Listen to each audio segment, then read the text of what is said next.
दधनमृतघटं चारुदोर्भिश्चतुर्भिः सूक्ष्मस्वच्छातिरुद्यां शुकपरिविलसन् मौनिमं भोजनेत्रं कालाम्भोदोज्ज्वलाङ्गं कटितटविलसच्चारुपीताम्बराढ्यं वन्दे धन्वन्तरिन्द्रं निखिलगदवनप्रौढदावाग्निलीलम्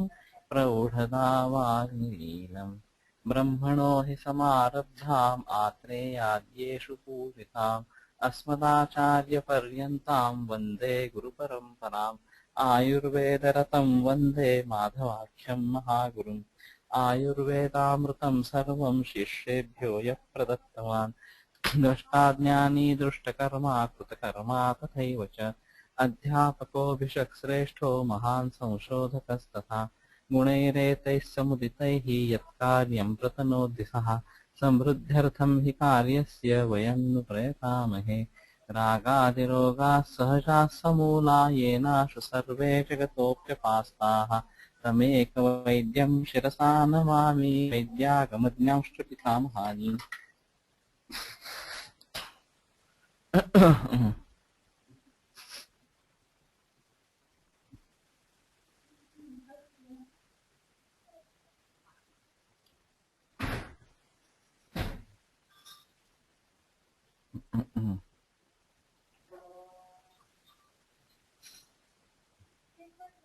तत्र शस्त्रादिसाध्य भेषजमनुक्रमते न तु भेषजते शाते शस्त्रादि व्याख्यायते। पुनरपि त्रिविधं हेतुविपरीतं व्याधिविपरीतम् उभयार्थकारी च। हेतुविपरीत व्याधि विपरीत और उभयार्थकारी इस क्लासिफिकेशन से 3 प्रकार का है। तत्र हेतु विपरीतम गुरुस्निग्ध शीतादिजे व्याधव लघुरूप शोषणादि। गुरुस्निग्ध शीत आदि से उत्पन्न हुए जो व्याधि है उसमें लघु रूक्ष उष्ण इसका प्रयोग करना, ये हेतु विपरीत है। तथा इतरस्मिन् इतरत, और उसी प्रकार से अगर लघु रूक्ष उष्ण से व्याधि उत्पन्न हुआ है तो गुरु शीत स्निग्ध शीत का प्रयोग करना ये रहेगा। ये आयुर्वेद की खासियत है कि कारणों का मूल रूप से विचार इसमें सम्मिलित है और कारणों के विपरीत चिकित्सा की जाती है। व्याधि विपरीतम द्वौ मूलोपक्रमौ लंघन ब्रूहणे। व्याधि विपरीत जो है इसमें 2 मूलभूत उपक्रम लंघन और ब्रूहण। पंचकर्माणि वमनादीनि सधूम धूपांजनादीनि तथा विमलापन उपनाह पाठनादीनि। Please mute your computer.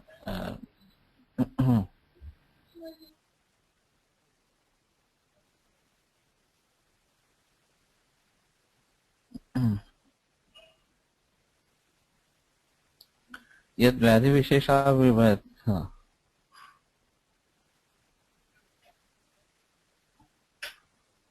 गुर्वादिगुणयुक्त द्रव्यजे व्याधो लघ्वादिगुणतम औषधम तथा इतरस्मिन् लघ्वादिजे इतरत् गुर्वादि। व्याधि विपरीतं तो यत्र हेतु विशेष विवक्षा नाश्रीयत केवलं यथोपदेशं स्वविषये व्याधि विशेषेण उपयुज्यते तथा द्वौ मूलोपक्रमौ। यत्र हेतु विशेष विवक्षा नाश्रीयते केवलं यथोपदेशं स्वविषये व्याधि विशेषेण उपयुज्यते। स्वविशेष व्याधि विशेषेण तरीके व्याधि विपरीत वो है जिसमें हेतु विशेष विवक्षा का आश्रय नहीं लिया जाता इस प्रकार का, केवल यथोपदेश जो स्वविषय व्याधि है उसके बारे में विशेषता से चिकित्सा करते हैं। अभी जो फिलहाल बोलबाला चल रहा है वो सभी व्याधि विपरीत का ही चल रहा है। लोगों की दिलचस्पी हेतुओं में नहीं है, वो सिर्फ कौन सा व्याधि है उसके विरोध में क्या चिकित्सा करनी है ये सिर्फ देखते हैं। वैद्य नानल और विम गोप्टे दोनों साथ में बैठे थे और कोई मरीज का रिश्तेदार सामने बैठा था, तो उसने बोला कि ये मेरे कुछ रिश्ते में किसी आदमी को रिमेटॉइड आर्थराइटिस है। तो विमल गुप्ता ने तुरंत बोल दिया कि हाँ उसमें महाराज गूगल महाराज का दिखाड़ा इसका इस्तेमाल करते हैं। तो नानल जी ने उनकी बात खंडित की और कहा पहले हमने मरीज तो देखना चाहिए क्या है, कैसा है, अवस्था क्या है उसकी, और फिर इसके बारे में सोचेंगे दवाइयाँ क्या होगी। ये तो बाद में आने वाली चीज है। लेकिन होता है ऐसा ही कि जब मरीज देखते हैं तो अरे हाँ ये इस औषध का विषय है, ऐसा प्रतीत होता है। तो ये व्याधि से या अवस्था से डायरेक्टली भेषज पर पहुंच जाना ये वास्तव में अच्छा नहीं है। उससे फायदे होते हैं, रिजल्ट्स मिलते हैं, वो अलग चीज है। और वैसे देखा जाए तो इस प्रकार के जो वैद्य है जो व्याधि की हैसियत से चिकित्सा करते हैं उनकी प्रैक्टिस बहुत अच्छी चलती है, ये भी देखा गया है। फिर भी ये सही तरीका नहीं है। यच्च दोषशमनत्वे सत्यपि ज्वरे विशेषतो हितम मुस्तापरपटकम व्यवाग्वश्च प्रमेह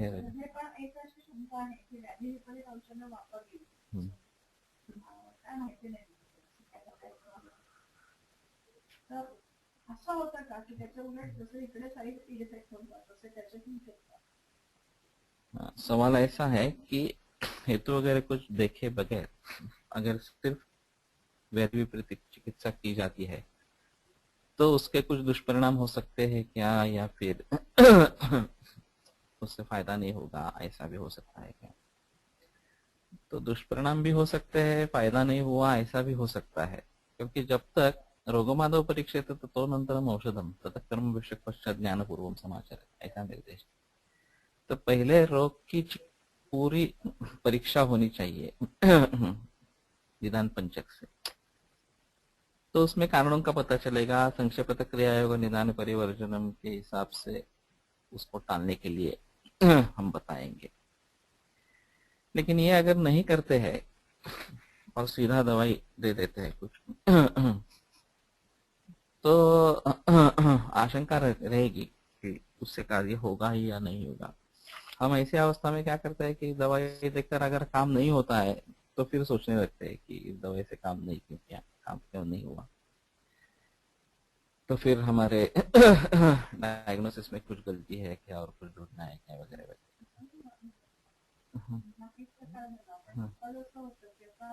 साधारण काय मेडिसिन आपण ॲलोपॅथीची घ्यायची लोकांना पेनकिलर तसं जर समजा आयुर्वेदाचाच काही प्रचार झाला आणि त्याच्यामधनं काही गोळ्या लोकांनी घ्यायच्या तर अशा प्रकारे लोक काहीतरी घेणार ना की चला डोकं दुखत्या असणार घ्या आणि तर त्याच्यामध्ये मग पैशाचाच लागेल ना की हे एवढं सगळं घेऊन आलेलं आहे आता पुढे मी काय नहीं पण ठीक है नहीं, जनरल प्रैक्टिस आयुर्वेद की अगर शुरू होती है जैसा एलोपैथी में लोग करते हैं कि सर दर्द होने लगा जाकर सर दर्द की गोली ले ली, एसिडिटी हो गई एसिडिटी की गोली ले ली, इस प्रकार अगर आयुर्वेद की काउंटर प्रैक्टिस शुरू हो जाती है बीपी के लेवल, तो ये तो व्याधि विपरीत है या लक्षण विपरीत है इस प्रकार की रहेगी। तो इसमें वैद्य को भी दिक्कत आ सकती है कि ये करके आया है मरीज और फिर आगे मैं क्या दे सकूं, ऐसा सवाल। और इससे कुछ नुकसान होगा तो उसके बारे में कैसे करेंगे। तो ये स्पष्ट है कि कारण को देखना ही है। ठीक है अगर दवा लेते हैं, जागरण ज्यादा हुआ है, पित्त हुआ है इस प्रकार का, तो चाहे सूचेकर ले लिया, गोदंती ले लिया और उससे ये कम भी हो गया, फिर उससे बात नहीं बनेगी। उसके साथ में सोना भी चाहिए, क्योंकि जागरण के कारण उत्पन्न हुआ है तो उसके विपरीत हेतु विपरीत चिकित्सा होनी चाहिए।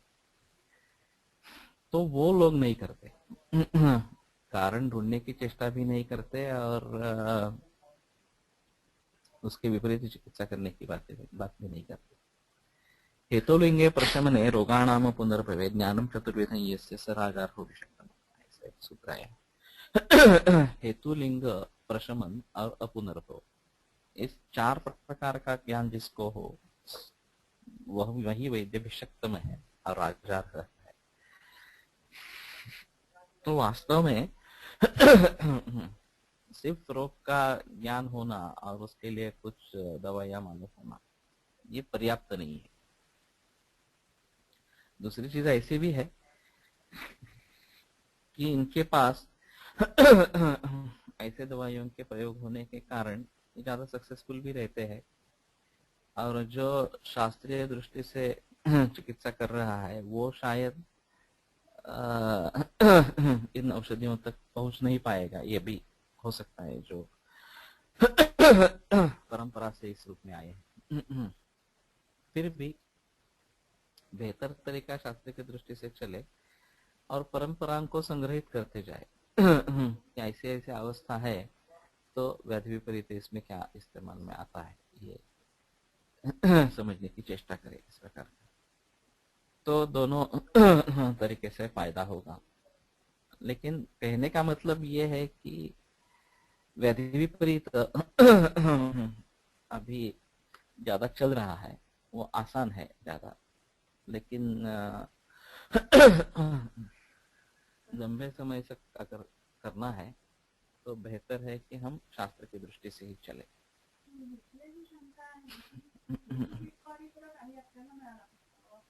अंमलत खाल्ला तर त्याला आपल्याला त्याचा विरोधी गुण म्हणून काहीतरी द्यायचे, पण आता तर व्याधी निर्माण झालेला आहे, आपण दोन्ही देणार त्याचं विपरीत आणि व्याधी कालांतराने असं दिसेल की व्याधीचा प्रश्न झाला तो तात्पुरता असेल त्याला कारण निर्माणाचं नाही होणार, तर आपण हे ट्रीटमेंट कॉन्स्टंट किती दिवस चालू ठेवायची का जेवढ्या दिवस त्यांनी खाल्लाय तेवढ्या दिवस, तर असं होऊ शकतं का? होऊ शकतं, म्हणजे मग रसायनाचा रोल वेगळा आहे। अभी कुछ हितों का ज्ञान हो गया, व्याधि के बारे में भी पता चल गया, दोनों के हिसाब से दवाई दी गई, व्याधि का प्रशम हो गया और हेतु विपरीत चिकित्सा कितनी दिन तक करनी है, तो जितने दिन तक हेतुओं का सेवन है उतने दिन तक करनी है, या हमें दोषों के बारे में कुछ पता लग जाएगा कि इनका इतना प्रमाण है और ये अभी प्राकृत स्थिति में आ गया तो अभी हेतु विपरीत चिकित्सा बंद करें, या फिर पंचकर्म करेंगे और झट से निकाल देंगे तो शायद हेतु विपरीत चिकित्सा ज्यादा देर तक करनी नहीं पड़ेगी, ऐसा नहीं है। और फिर भी इससे अलग रसायन का रोल है। रसायन का रोल हेतु विपरीत चिकित्सा के बावजूद भी धातुओं को सशक्त बनाने के लिए है, तो हेतु सेवन थोड़ा बहुत होता रहे तो भी व्याधि निर्माण नहीं होता है, लक्षण नहीं निर्माण होंगे, इस हिसाब से रसायन का रोल है। तो हेतु विपरीत चिकित्सा करते हुए भी रसायन चिकित्सा चालू रहनी चाहिए। अभी फिलहाल कैंसर में जो मैं कर रहा हूँ वो कुछ मरीज अभी डिसीज फ्री स्टेट में आने लगे हैं, तो उसमें 2 तरीके होते हैं। एक जो कारण है, स्ट्रेस अगर मूल कारण है या तंबाकू है या खाने पीने में कटु रस का ज्यादा सेवन है वगैरह वगैरह, तो उसके विपरीत चिकित्सा करना, वो निदान परिवर्जन करने के लिए कहना और निदान परिवर्जन के हिसाब से कुछ इस्तेमाल करना, जैसे कि शिरोधारा है आप देंगे वगैरह तो स्ट्रेस कम हो जाए, काउंसलिंग है। फिर भी इसके बावजूद भी रसायन चिकित्सा का रोल रहता ही है, तो कम से कम शीतघरता अभ्यास और रसायन नाम का प्रयोग करते रहेंगे। तो एक तरीके से इम्यूनिटी बढ़ेगी, धातुओं की शक्ति बढ़ेगी, और फिर भी ये अगर कारण होते भी है थोड़े बहुत या थोड़े बहुत सेल बच गए हैं कैंसर के, तो वो उनका खात्मा उससे हो जाएगा। तो ये दोनों हेतु विपरीत सेवन और रसायन वाजीकरण, इस प्रकार का सेवन दोनों करते रहना चाहिए। इस प्रकार यच्च दोषशमनत्वे सत्यपि ज्वरे विशेषतो हितं मुस्ताप्रपटकम् यवाग्वश्च प्रमेहे रजन यवान्नंच इत्यादि। और ये उभय प्रत्यनिक दोष शमन करता हुआ भी विशेषतः ज्वर में हितकारक है, वो मुस्ता प्रपटक है, यवागु है, प्रमेह में रजनी और यवान्न है। रक्तपित्ते च ऊर्ध्वगे विरेचनम अधोगे वमनम, ऊर्ध्व रक्तपित्त में विरेचन, अधोग में वमन। ये सब दोनों हेतु और दोनों के विपरीत इस प्रकार का है। उभयार्थकारी पुनर्दैव उपाश्रय मोषणम तथा छर्द्याम छर्दनम अतिसारे विरेचनम। दैव उपाश्रय औषध जो है उभयार्थकारी इस प्रकार का बताया गया है, दोनों के खिलाफ काम करता है। ये भी जरा अजीब है। नहीं, व्याधि और हेतु इसमें रोग के खिलाफ कार्य होता है। मानो कि ग्रह बाधा के कारण कुछ उन्माद अवस्मार हो गया वगैरह, तो व्याधि के खिलाफ तो काम करेगा ही, लेकिन उसका जो हेतु है उसके भी खिलाफ काम करेगा, ऐसा बताया गया है। तथा छर्द्याम छर्दनम अतिसारे विरेचनम। नहीं, लेकिन चक्रपाणी दत्ता ने ऐसा किया है कि दैवोपाश्रय चिकित्सा का पहले निर्देश किया है, बाद में युक्तिव्योपाश्रय। तो कहता है वो ज्यादा आसान है और तुरंत फलदायी है दैवोपाश्रय। लेकिन उसके लिए हमें तपस्या करनी पड़ेगी। अब हमारी साधना हो तो ही दैवोपाश्रय चिकित्सा सफल हो सकती है। अतिसारे विरेचन मदात्ये मद्यपानम तुत्थ दग्ध अग्निप्रतपनम पित्ते अंतर्निगुणे विमार्गः स्वेदः कट्वम्ल लवण तीक्ष्णोष्ण अभ्यवहारश्च बहिःप्रवर्तनाय स्वमार्गापादनाय च। तो पित्ते अंतर्निगुणे विमार्गः, अंतर्निगुण अगर और या विमार्ग पित्त है तो स्वेद और कटु अम्ल लवण तीक्ष्ण उष्ण अव्यवहार, जो पित्त को बाहर निकालने के लिए और खुद के मार्ग पर लाने के लिए ये आवश्यक होगा। तो श्लेष्मणारुद्ध मार्गन पित्तम कफहरे जयते, कामला में मेरुधपद कामला में भी इसका निर्देश आया है कि कटु अम्ल लवण उष्ण इस प्रकार से कफहारक पदार्थों से पित्त की शांति करे इस प्रकार का। तो फिर वो पित्त अगर इसमें आ जाता है आंतों में, पुरुष पित्त रंजित है और पुरुष का रंजन पित्त से होता है, तो पूर्वक कामली को विद्युत, तो फिर कुष्ठ शाखाश्रया जो कामला है उसका विधि कर सकते हैं। उसमें एक थोड़ी अजीब बात है, अभी याद आई तो अभी बता देता हूँ। मॉडर्न के हिसाब से यकृत वगैरह से जो स्राव होता है पित्त का, वो अन्न पचन के लिए है, और हमारे हिसाब में स्राव नहीं होता है आयुर्वेद के हिसाब में।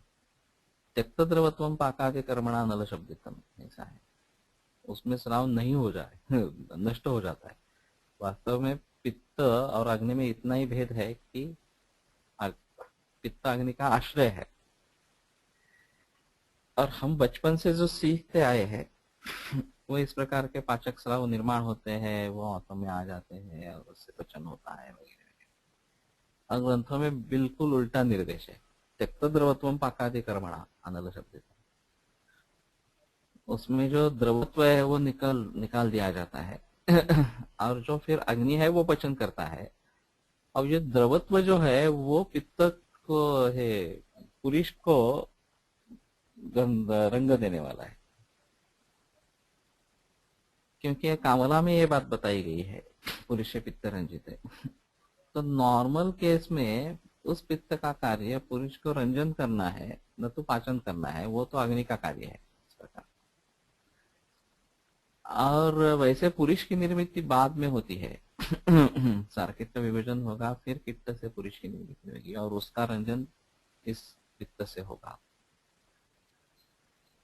तो ये समझ में नहीं आ रहा कि ये प्रोसेस कब कैसे होती है और वैसे पचन में इस प्रकार के पित्त का रोल नहीं है, पित्त स्थित अग्नि का रोल है।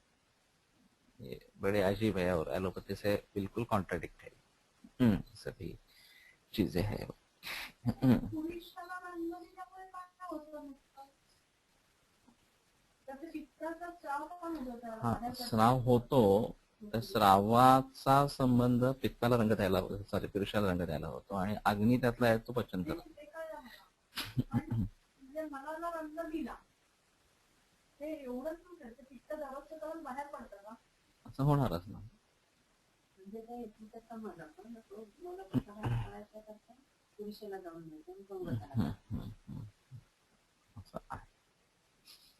आता त्याच्यामध्ये रक्तवह स्रोतसाचा मूलस्थान यकृत आणि प्लीहा इस प्रकार का है. रक्तवह स्रोतस का मूलस्थान और निर्मिति वहां पे होती है और यदेकस्य तदन्यस्य वरदाक्षेपण औषधम, रक्त की निर्मिति के साथ में ये पित्त की निर्मिति भी होती है और उसका कार्य पुरुष को रंजन करना है और उसमें स्थित अग्नि का कार्य पचन करना है. ऐसा वो है थोड़ा सा. फिर वो पुरुष के रंजन के लिए किस प्रकार से निकल जाता है, ये तो सेपरेट रहता है. क्या होता है अभी उसी में मिला जुला रहता है और उसको फिर पित्त को रंग देके चला जाता है. ऐसा कुछ है. लेकिन वो कफ पित्त मलाखेशु प्रस्वेदो न करो मच, ये सब मल बतलाए गए. और ये अगर पित्त मल स्वरूप में है तो वो बाहर ही निकलना चाहिए और वो पुरुष के रंजन के साथ बाहर निकल जाता है. कफ जो है वो क्या होता है ये और एक चीज होगी इसमें. कफ पित्त रसमल कफ इस प्रकार से निर्माण होता है अगर, तो ये बाकी तो मल है प्रस्वेदो नखरो मच्छ वगैरह, ये तो निकल जाते हैं. ये सभी के बारे में पता लगता है.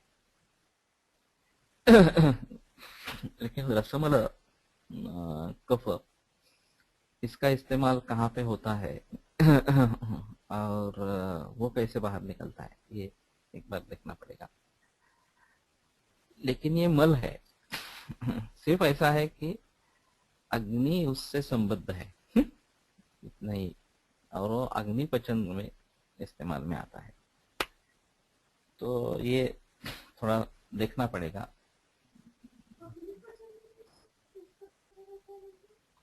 और संख्या जरा जास्तच आहे.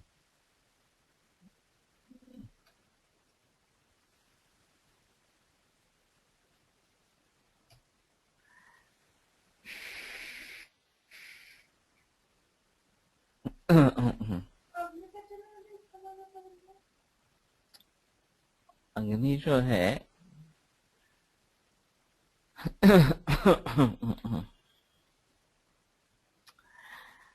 रक्त के मल रूप में पित्त की निर्मित होती है. एक दूसरा है ऐसा कि जो अम्ल अवस्था पाक में निर्माण होता है. आमाशय संभवती श्लेष्मा मधुर शीतला, ऐसा वैसा है. वैसे पित्त की निर्मित होती है और वो पित्त पचन के हिसाब में लाता आया इस्तेमाल में लाया जाता है. ऐसा है. और ये यकृत से निर्माण होने वाला पित्त जो है वो अलग है, वो केवल पुरुष के रंजन के लिए है. इस प्रकार का है.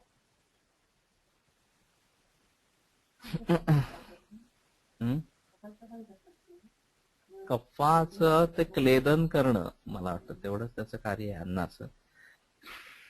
आणि जी काही थोडीफार स्निग्धता आहे तर मलाचा स्निग्धता ही मज्जा स्नेह सांगितलाय तो.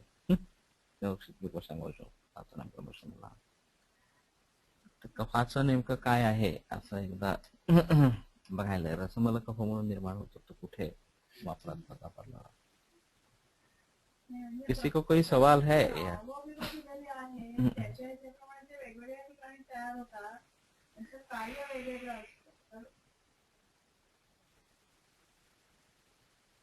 ते संधि म्हणजे श्लेषक संधि स्थिता वगैरह है अलग अलग है वो. लेकिन ये रसमल वो 5 जो प्रकार बताए गए कफ के, रसमल करके कफ एक पैदा होता है, रक्तमल करके पित्त पैदा होता है. ये जो अवस्थापक में जो निर्माण होगा वो बाकी धातुओं के बाकी कफों के पोषण के लिए रहेगा, वो धारण करने वाला है. और जो मल स्वरूप है उसको बाहर निकलना है, नहीं तो उसको मल में नहीं डालते इस प्रकार। कशाला? स्वरूप त्याचं तसं असेल म्हणून.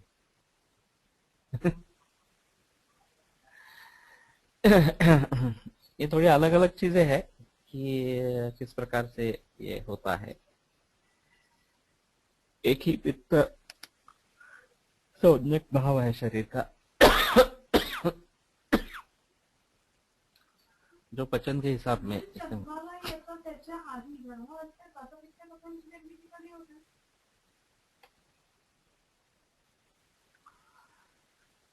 डेवलपमेंट होते वक्त ही होती है, ऐसा है. गर्भावस्था में वातपित्त कफों की निर्मिती कब होती है? सो प्राकृत कर्मासाठी दोष अवस्थापाकात निर्माण होतात असंच ना. हो. अवस्थापाक में जो दोष पैदा होते हैं वो प्राकृत कर्मों के लिए होते हैं, और जो मल स्वरूप में होते हैं उनका कार्य अलग रहता है इस प्रकार.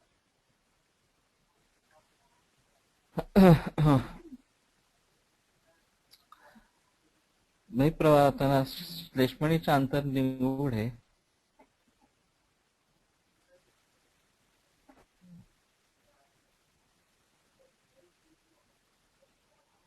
बहिःशीतोपचारः तत्पीडितस्य उष्मण अंतःप्रवेशेन कफो विलयता उपयाति. कफ अगर अंतर निगूढ़ स्तब्ध है तो शीतोपचार बही करना है. पीड़ितस्य उष्मणः अंतःप्रवेशेन कफो विलयता उपयाति. उसके पीड़न से उष्मा अंतःप्रविष्ट हो जाता है. एवं विधम ही अविपरीतम एवं सद्देशम हेतु व्याध विपरीतम अर्थन करोति. ते बर्फानी शेकायचा असं जे काय म्हटलं जातं, ये इसमें निर्देश आता है कि उससे लाभ होता है, ऐसा दिखता भी है. और कहीं जगह ऐसा बोलते हैं कि नहीं नहीं अभी इसको रेगुलर स्वेदन मत करो, बर्फ से सेक दे दो, तो इसमें ये तत्पीड़ितस्य उष्मण अंतःप्रवेशेन कफो विलयता उपयाति. एवं विधम अविपरीतमेव सद्भेषजम हेतु व्याधि विपरीतम अर्थं करोति. तो इसमें अविपरीत होते हुए भी औषध हेतु व्याधि विपरीत इस प्रकार का अर्थ करता है, प्रयोजन साध्य करता है.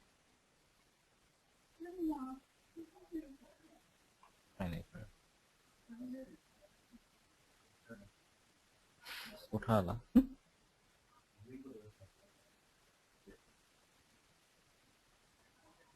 वाताच्या बाबतीत पण असेच आहे का?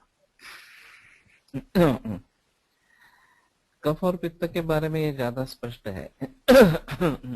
वात के बारे में कहना मुश्किल है.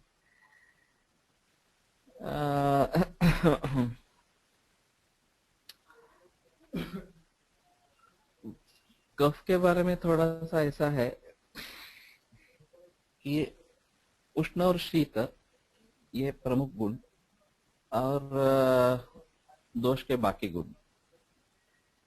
लेकिन संचय के लिए उष्णेन युक्ता स्निग्धाद्या उष्णेन युक्ता रुक्षाद्या वायु कुर्वन्ति संचय. जो विपरीत गुण है वात का, उससे युक्त होने वाले वात के बाकी गुण रुक्ष इत्यादि, ये संचय को कारण होते हैं.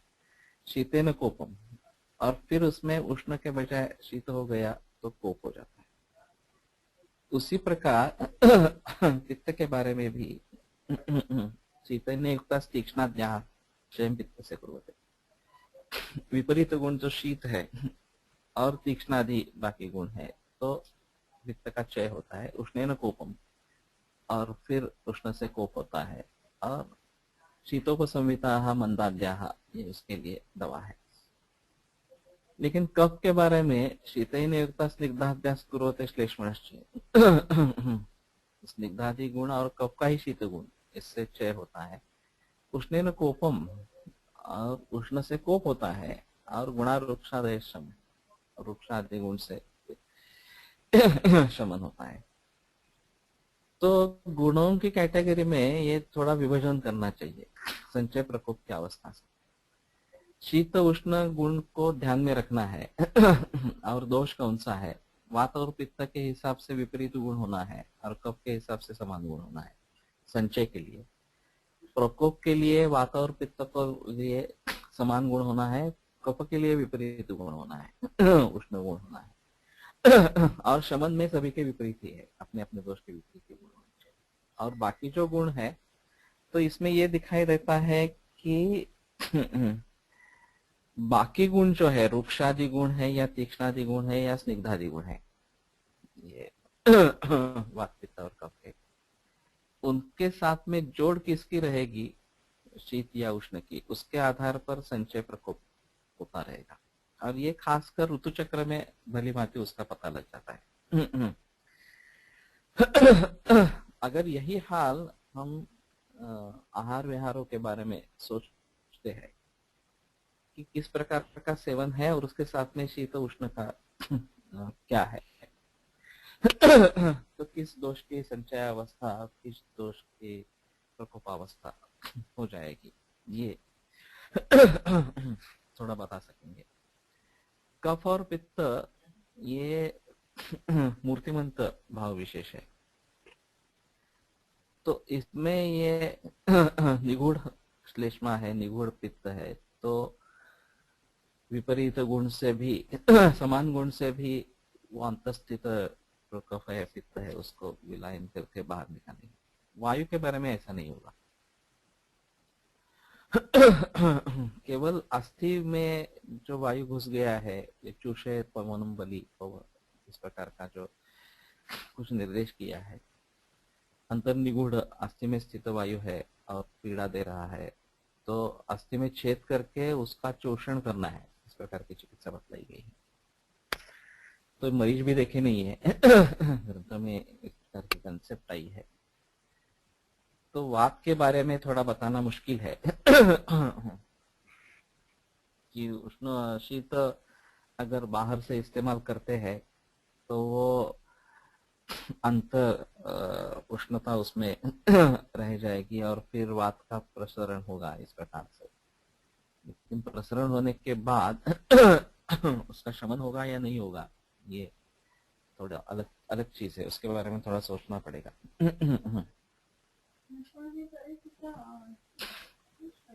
प्लीज रिपीट सर, गुण एंड दोष रिलेशन।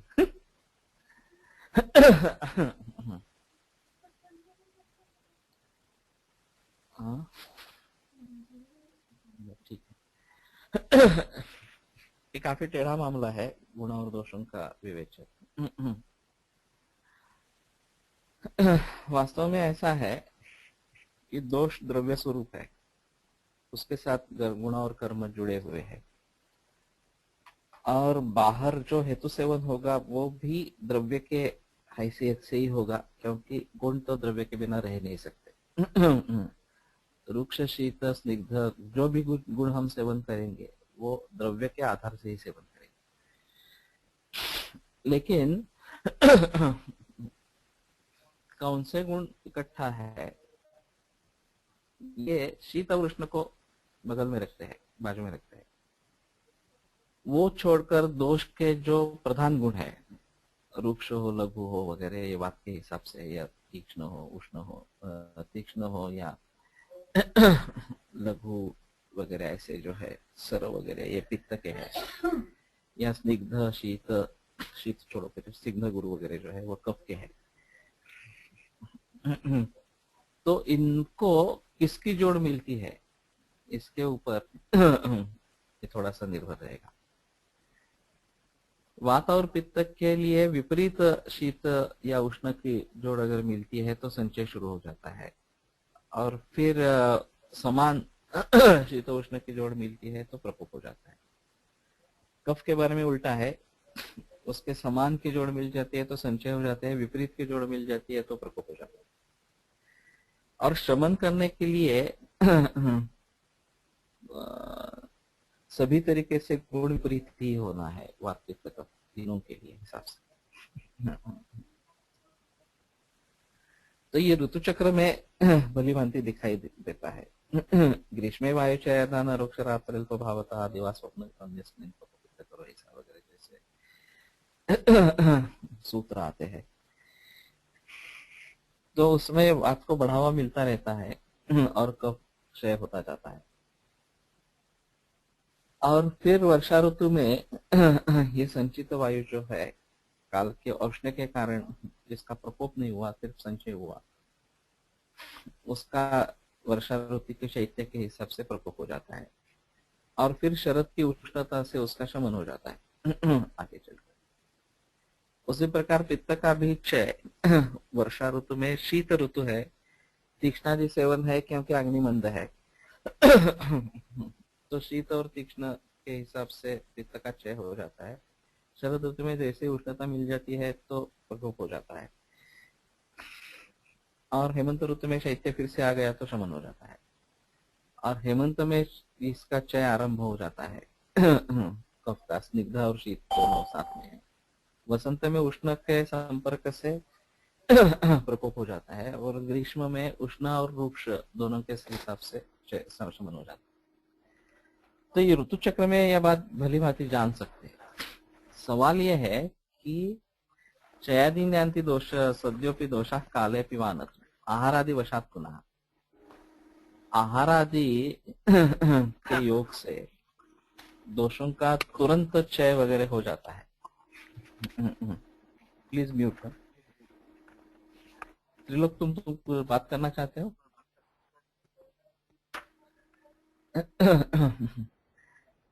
तो चयादीन जानती सद्योपि दोषा काले पिवानतु तुरंत क्षय वगैरह हो जाते हैं इस प्रकार का।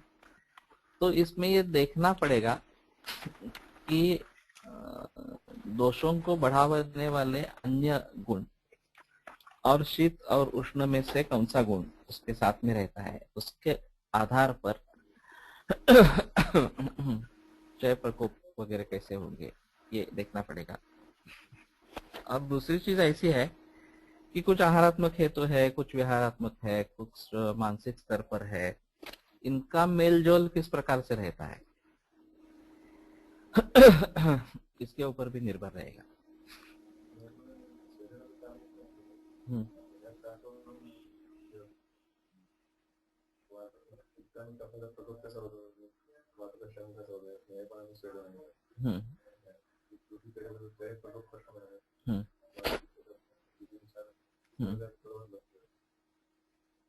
नाही, पण स्नेहसंवेदनाचं आम्हाला कळलं नाही तसं काय म्हणतात.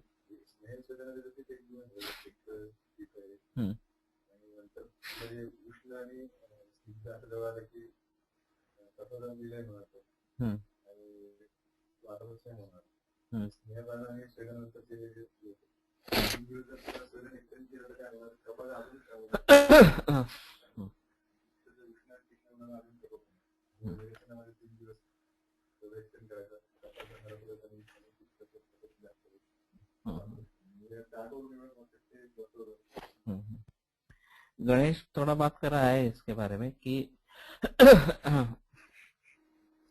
स्नेहन और स्वेदन ये पंचकर्म में हम करते हैं तो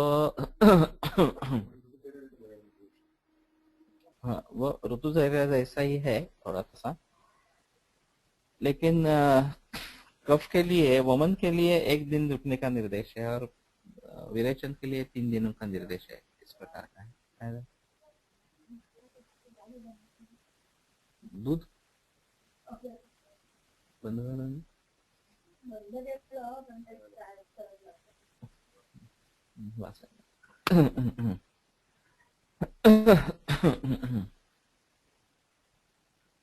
तो ये निर्देश शायद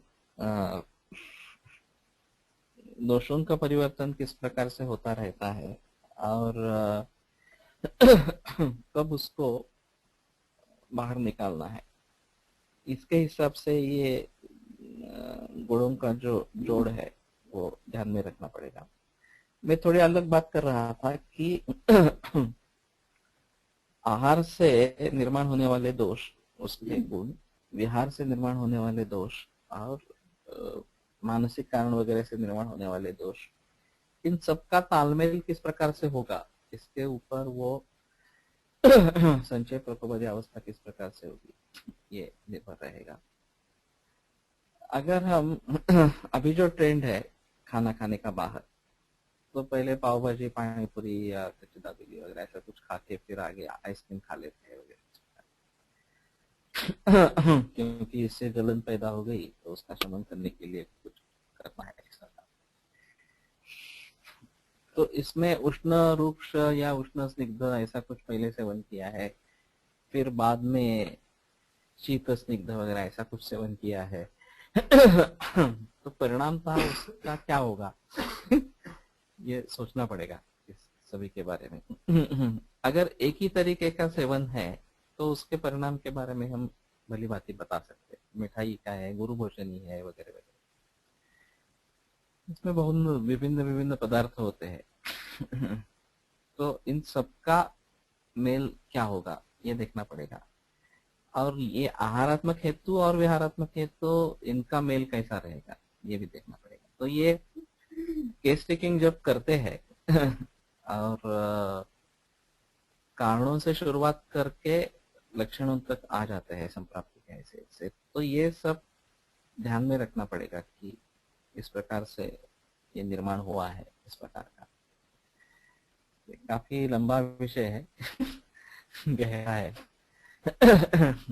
तो ठीक है, मेरे ख्याल में चर्चा होती रहेगी, लेकिन इसके बारे में किस प्रकार से सोचना है, मेरा थोड़ा सा मंतव्य ऐसा है कि एनालिसिस करने के लिए कंप्यूटर अच्छा है, लेकिन एनालिसिस किस प्रकार से करने का है ये हमें ही डिसाइड करना पड़ेगा। वेटेज कैसे किसको कितना वेटेज देना है ये हमें डिसाइड करना पड़ेगा, और फिर उसके आधार पर हम आगे कुछ बता सकेंगे, ऐसा थोड़ा सा रहेगा। लेकिन ये काफी दिक्कत वाली बात है, ऐसा है।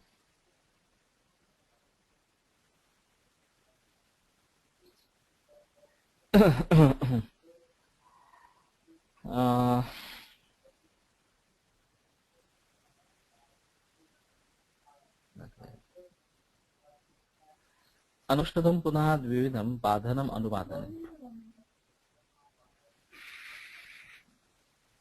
स्वमार्ग आपाद मार्गाचा अर्थ पहिल्या शब्दाला काय अर्थ मला पहिला त्या अंतर्गुढ त्याच्यामध्ये नॉर्मल ह्याच्यामध्ये एवढ्या असतातच म्हणायचं एखाद्याला अंतर्गुढाचा एक्झॅक्टली अर्थ काय? करना मुश्किल है। अंतर्गुण का एग्जैक्ट मीनिंग क्या है ऐसा पूछ रहे हैं। गूढ़ का मतलब हुआ कि जो स्पष्ट रूप से दिखाई नहीं दे रहा, इस प्रकार का। व्रणशोथ में वगैरह ऐसा दिखाई देता है कि पस पॉकेट्स अंदर रहते हैं। अंतर्निगूढ़ इस प्रकार के हैं, और जब तक हमारा शस्त्र वहां तक पहुंचता नहीं है तब तक वो बाहर नहीं निकले। लेकिन हमें बाहर से ये पता लग जाना चाहिए कि अंत में पाक है और उसको निकालना है, इस प्रकार का। उसी प्रकार कफा और पित्त अगर निगूढ़ इस प्रकार से हो जाते हैं, अंतर कहीं स्थित है, निकल नहीं रहे हैं इस प्रकार से। जैसे कि ये जल प्रतरण रूप व्यायाम उरुस्तंभ में बताया गया, और वो पानी का शैत्य जो है उसके कारण जो अंतर्निगूढ़ श्लेष्मा है उसको विलायन कर देता है, और फिर उसमें शांति हो जाती है, इस प्रकार का।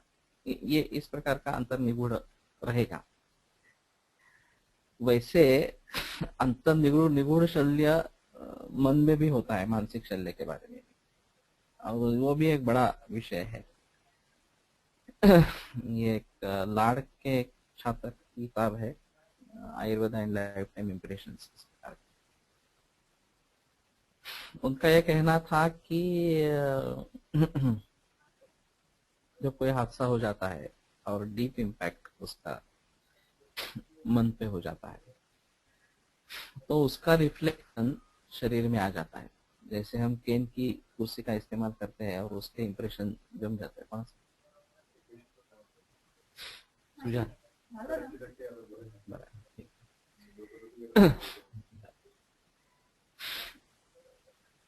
तो उसी प्रकार ये अंतर्निगूढ़ शल्य है, और जब तक हम उस तक पहुंचते नहीं है, उस शल्य की अ, शल्य तक, तब तक बाहरी हम कितनी ही चिकित्सा करते रहेंगे उसका फायदा नहीं होगा। और खास करके ये साइकोसोमैटिक डिसीजेस है जिसमें ऐसा कुछ हादसा हुआ है। एक बड़ी अजीब रुग्णा को हमने महसूस किया, उसको संधिवात या आमवात कहेंगे, इस प्रकार की बीमारियां थी, और वो एनाल्जेसिक स्टेरॉइड्स ऐसे ही लेती रही। मैंने कहा ये तो नहीं है सही तरीका, लंदन पाचन ही करो, और ये मत लो, मानती नहीं थी। और ये अचानक शुरू हुआ था, पहले कुछ तकलीफ नहीं थी। फिर बाद में पता चला कि ये शादी के बाद शुरू हुआ है। और फिर इनफर्टिलिटी थी, इसके लिए पीवी करने की कोशिश की स्त्री वैद्य ने, तो वो इस प्रकार से चीख पड़ी कि जैसे कुछ बहुत ही गड़बड़ है इस प्रकार से। तो फिर उन्होंने बताया ये एबनॉर्मल है, ये तो नॉर्मल नहीं है इस प्रकार की चीख। पीवी कर, लेडीज डॉक्टर पीवी कर रही है और फिर भी ये इतनी चिल्ला रही है। तो फिर पूछा गया तो मालूम हुआ कि उसको पुरुष के प्रति घृणा ही थी, और कुछ युवावस्था में ऐसा कुछ हुआ था। एक्चुअली इंटरकोर्स का प्रयास हुआ था, वो इंटरकोर्स हुआ नहीं, ऐसा कुछ हुआ था, लेकिन रेप का प्रयास जैसे कुछ हुआ था। और वो इतना डीप इम्पैक्ट था कि शादी कर ली, लेकिन एक बार भी इंटरकोर्स पति से हुआ नहीं, क्योंकि यह चाहती ही नहीं थी। सेकेंडरी सेक्स कैरेक्टर्स डेवलप हुए थे। और ये मूल कारण था वो आमवाद के लिए। और फिर ये काउंसलिंग करके बार बार बता के वो इसमें से बाहर आ गई। ये जो इम्पैक्ट था, डीप इम्पैक्ट था, उससे बाहर आ गई। और ये फिर आमवाद चला गया, कंसीव भी हो गई, लड़की भी हो गई उसको। तो ये बड़ा अजीब उदाहरण है, मैंने नजदीकी से देखा है इस मरीज को। और मैं भी उलझन में था कि ये रिस्पॉन्ड क्यों नहीं कर रही। और ये सभी बात का तभी पता चला जब वो पीवी की गई। दूसरे लेडी डॉक्टर ने पीवी की, तब पता चल गया कि इसको पुरुष के प्रति इतनी घृणा है इस प्रकार के, और उसका वो कारण था। तो इस प्रकार का अगर अंतर्निगूढ़ शल्य है, मानसिक शल्य है, तो वो भी निकाल नहीं लेंगे तो भी बात नहीं बनेगी। और ये किताब उसी पे आधारित है। और उनका कहना था कि ये इम्पैक्ट कलाओं पे रह जाता है, वो अलग चीज है। वो कहाँ पे इम्पैक्ट होगा ये देखना पड़ेगा इस प्रकार का। और उसके लिए टच थेरेपी ऐसा कहना था। तो आश्वासक स्पर्श अगर होता है, उसमें इतना ही है कि सिर्फ तुम स्पर्श करो, हस्त प्रदेश से शुरुआत करो, पाम रीजन से, और धीरे धीरे मरीज के शरीर को स्पर्श करो, और उसको कोशिश करो कि हाँ, तुम्हें जो कुछ तुम्हारे मन में है वो तुम निकालो, बाहर बताओ, वगैरह वगैरह इस प्रकार। तो फिर मरीज खुल जाता है जब आश्वासन मिलता है कि ये बात ये किसी को बताएगा नहीं, वगैरह वगैरह, तो अंतस्थित शल्य निकल आएगा। और वो निकल आने के बाद उसकी जो बीमारियां है वो खत्म हो जाएगी, वो इंप्रेशन चला जाएगा। बड़ा अच्छा विचार है इसके पीछे जो है वो। और ऐसे मरीजों में तो ये देखना दिखाई देगा, ऐसा तो है।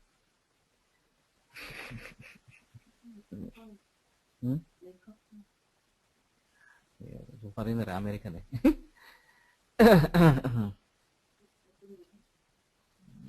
माहिती नाही, ते माझ्याकडे परीक्षणासाठी म्हणून आलो होतो भंडार करताना। और मैं 2 बरस में मैं कुछ नहीं देख पाया, उसको पढ़ ही नहीं पाया। तो बाद में फिर मैंने कुछ लिख के दे दिया उनको, थोड़ा थोड़ा पढ़ा और परीक्षण दे दिया ऐसा। लेकिन कंसेप्ट अच्छी है इसमें।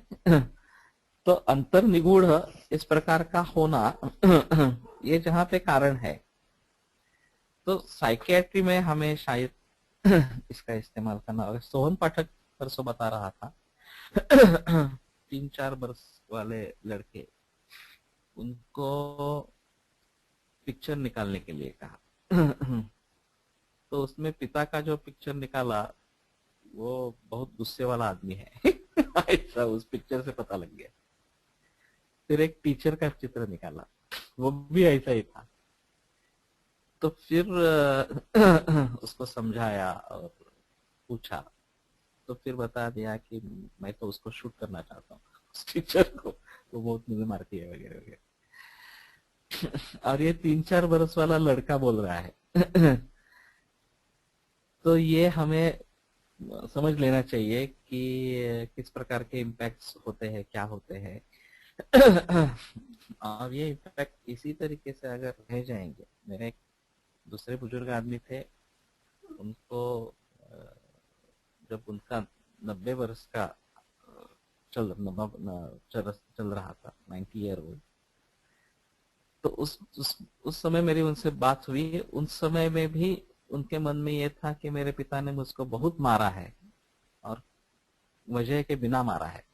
दशवर्षाणी ताड़े, ये सूत्र का गलत अर्थ करके गलती हो न हो फिर भी ताड़न करना ही है, इस प्रकार। और वो बात 90 बरस में भी वे भूले नहीं थे। इंप्रेशन वही कैरी करते चले थे, 80 बरस तक वो इंप्रेशन कैरी हो रहा। ये बड़ा अजीब है इस प्रकार के साइकोलॉजिकल एस्पेक्ट्स में।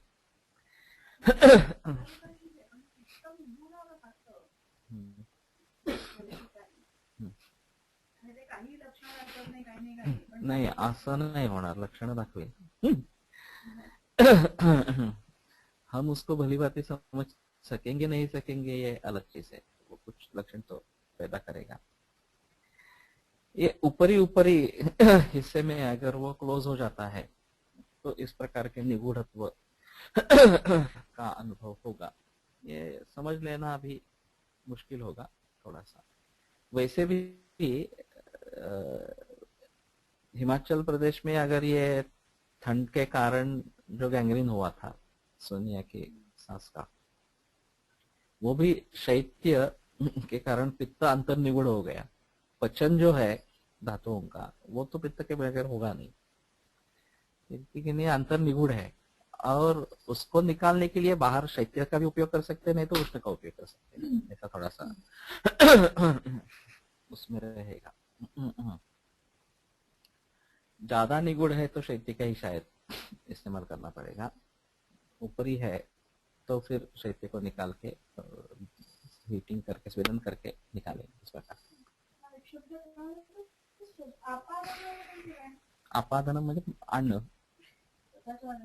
अन्न, हाँ, सोमार्ग आपादन। हाँ,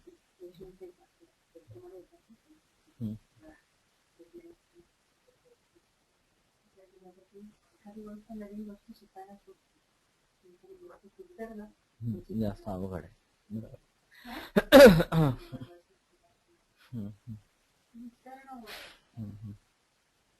नया सीखना आसान है, वो आसानी से सीख सकते हैं, लेकिन भूलना आसान नहीं है। और ये सही है, हमारी सभी की वही दिक्कत है, हम आधुनिक विज्ञान सीख लेते हैं, भूलते नहीं है उसको।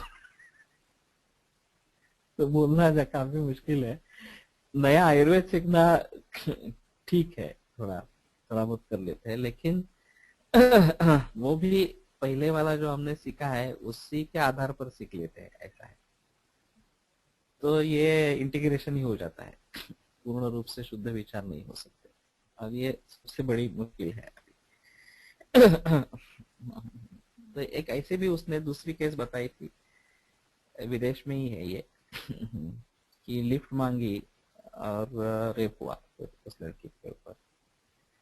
फिर उसको पकड़ा गया, उसको जेल हो गई। और वो जेल से रिहा होकर नॉर्मल जिंदगी जी रहा है, लेकिन ये लड़की भूल नहीं सकी वो जो रेप हुआ, और उसकी पूरी जिंदगी बर्बाद हो गई, वो जी ही नहीं सकी वास्तव में।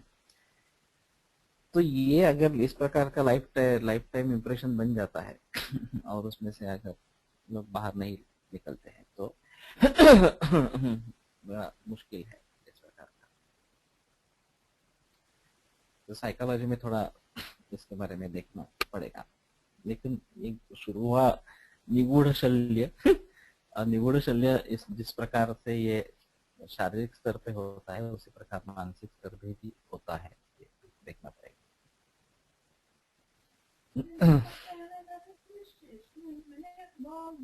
कंडिशन आहे, श्वास आहे, तो साठून राहिलेला आहे, तर तिथे पण असं शिकवतो. जर अंतर निगूढ खूप असेल तर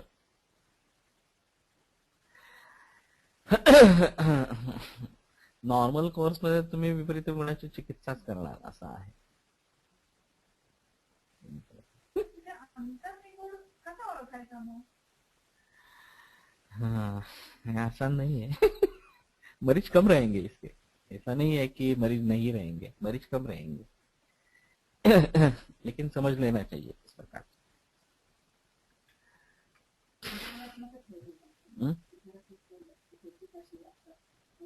नहीं, विहारात्मक भी होते हैं लेकिन आहारात्मक भी हो सकेंगे, ऐसा नहीं है। मानसिक स्तर पर तो होंगे ही होंगे, जो अभी मैंने बताया वो डीप इम्पैक्ट इस प्रकार का अगर हो जाता है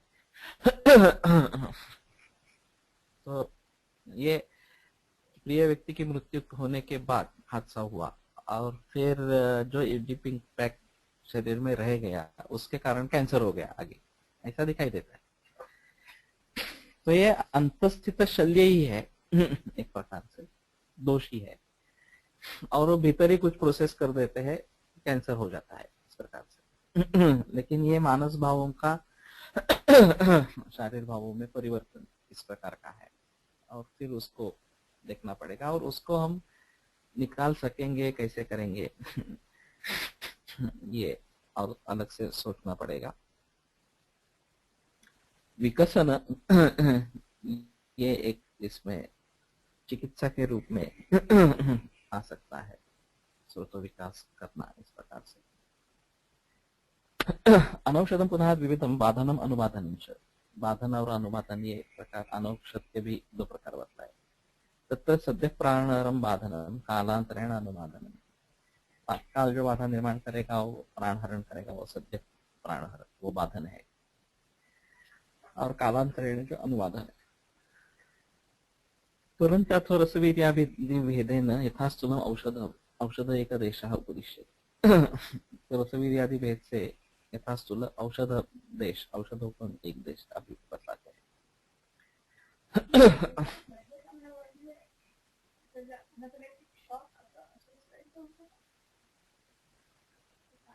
म्हणता येईल अनौषध असं जे आहे तत्काल मृत्यु जिसमें आ जाती है, इस प्रकार का कुछ हो सकता है, ऐसा रहेगा। तो ठीक है, यहाँ पे रुकते हैं।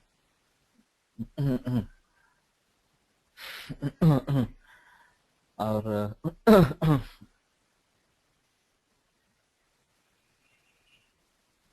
कोश के बारे में थोड़ा देख लेते हैं।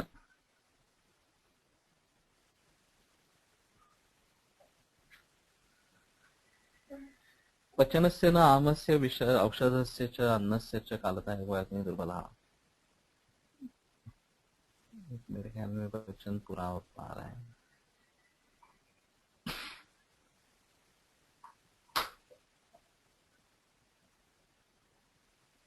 पचनस्य न विषस्य अपाकः विषस्य, विष का पचन नहीं होता इसलिए विष वो अपाक का यही कारण है विष का पचन न होने का, तो उसको निकाल ही देना चाहिए।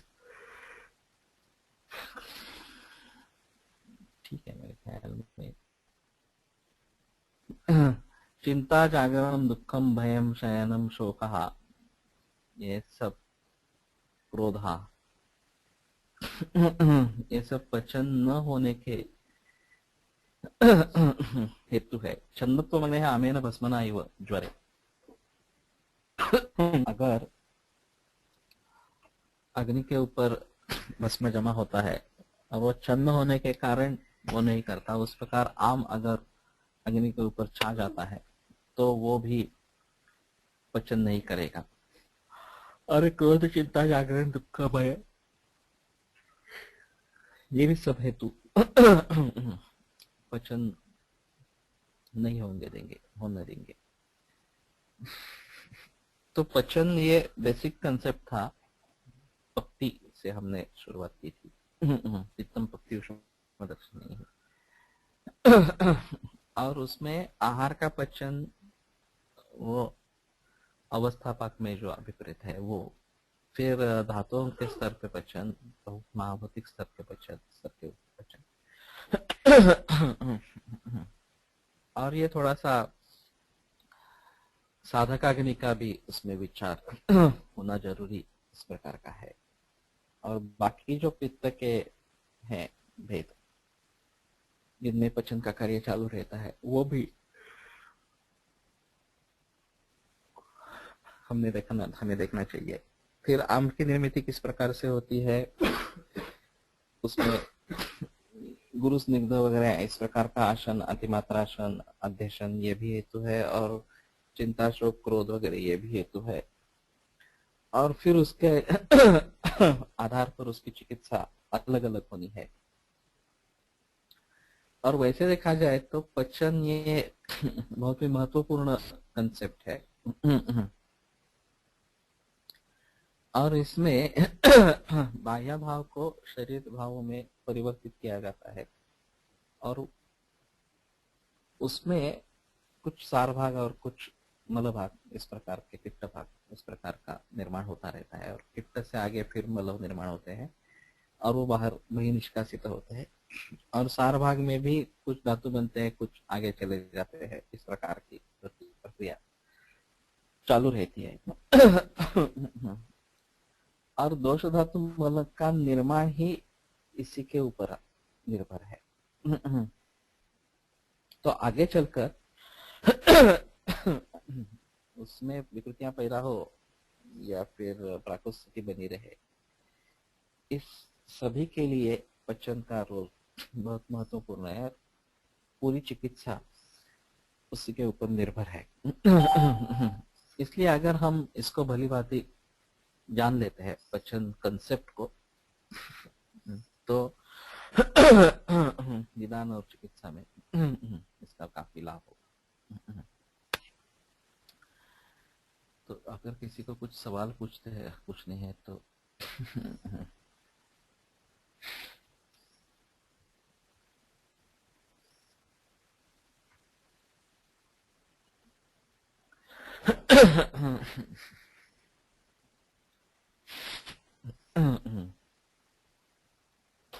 पूछो, नहीं तो प्रार्थना कर लेते हैं और फिर शुक्रवार को मिलते हैं.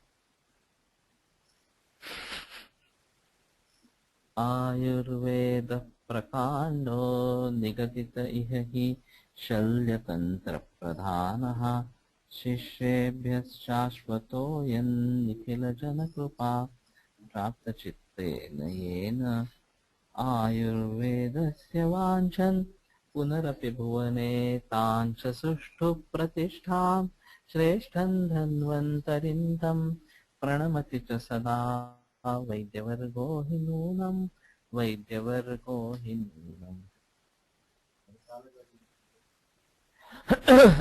हो ना, त्याच्याविषयी काय बोलणं नाही झालं.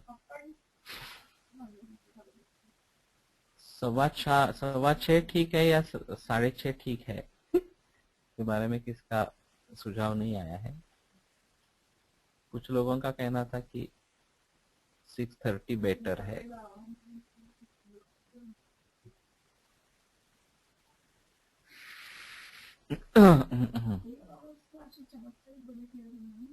तरी आता यावेळेला बरीच लोक 21 पर्यंत गेली लिस्ट. हा तो वाढवायचा आहेच ना, तर ठीक आहे.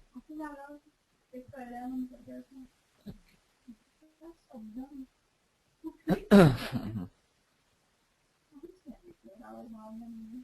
त्याच्यात